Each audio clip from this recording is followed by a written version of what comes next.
আল্লাহ রাব্বুল আলামিন এই বিশ্বে পরিপূর্ণ ইসলাম প্রতিষ্ঠা না করা পর্যন্ত কিয়ামত দিবেন না ইনশাআল্লাহ। এই জিনিসটা মাথায় ভালো করে ঢুকায় নিন। এরপরে ইসলামের এগেইনস্টে যা করার করতে থাকেন, আল্লাহ এটা করবেন ইনশাআল্লাহ, কোনো সন্দেহ নাই।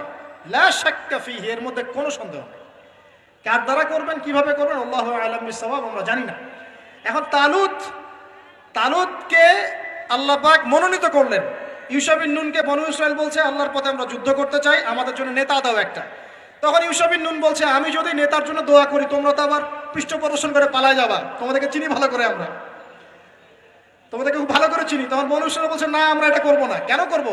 ওয়াকাদ উখরিজনা মিন দিয়ারিনা, আছে না সূরা বাকারায়, আমাদেরকে আমাদের ঘর বাড়ি থেকে বের করে দেওয়া হয়েছে, আমরা কেন পিছিয়ে পড়বো? তখন আল্লাহর কাছে তিনি দোয়া করলেন, আল্লাহ পাক তালুতকে নেতৃত্ব দিলেন। কাকে? তালুত। আর এই যে তালুতকে নেতৃত্ব দিয়েছেন, এই নেতৃত্ব দেওয়ার পর আল্লাহ পাক বললেন যে তালুতকে আমি দুইটা স্পেশাল গুণ দিয়েছি। কয়টা ভাই? তার মানে নেতৃত্বর স্পেশাল গুণাবলী কয়টা? একটা হচ্ছে জিসমান, তালুতকে আমি দিয়েছিলাম শারীরিক শক্তি, ফিজিক্যাল স্ট্রেংথ, শারীরিক শক্তি। আর এখন বহু নেতা সমাজে দেখাতে হাঁটতেই পারবে না। নেতা হওয়ার আগে ফিজিক্যাল স্ট্রং হতো, তাই না ভাই? ফিজিক্যাল স্ট্রং না হতে পারলে নেতৃত্ব দিতে পারে? ফিজিক্যাল স্ট্রেংথ হচ্ছে প্রথম শর্ত।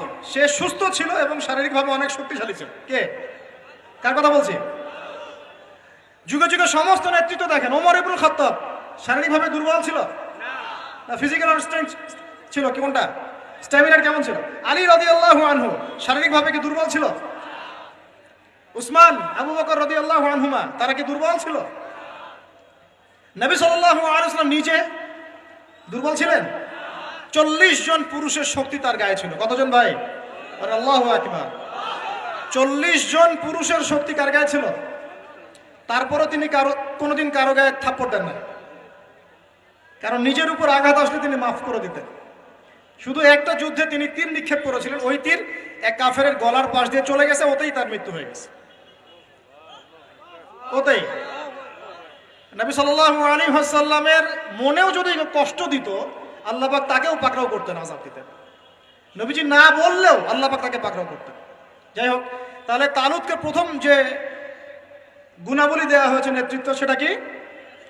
জিসমান, শারীরিক শক্তি। তার মানে এখন যারা এটা হতে চান, আগে ফিজিক্যালি স্ট্রং হবেন, ভালো ভালো খাওয়া দাওয়া করবেন, হালাল টাকায়, হারাম টাকায় না, জিম টিম করবেন, হ্যাঁ, বক্সিং টক্সিং প্র্যাকটিস করবেন, রেসলিং টেসলিং খেলবেন, হ্যাঁ, কুস্তি টুস্তি করবেন, মানে ফিজিক্যালি স্ট্রং হওয়ার চেষ্টা করবেন। আর এইগুলো করো তো ভালো টিকটক চালানোর চাইতে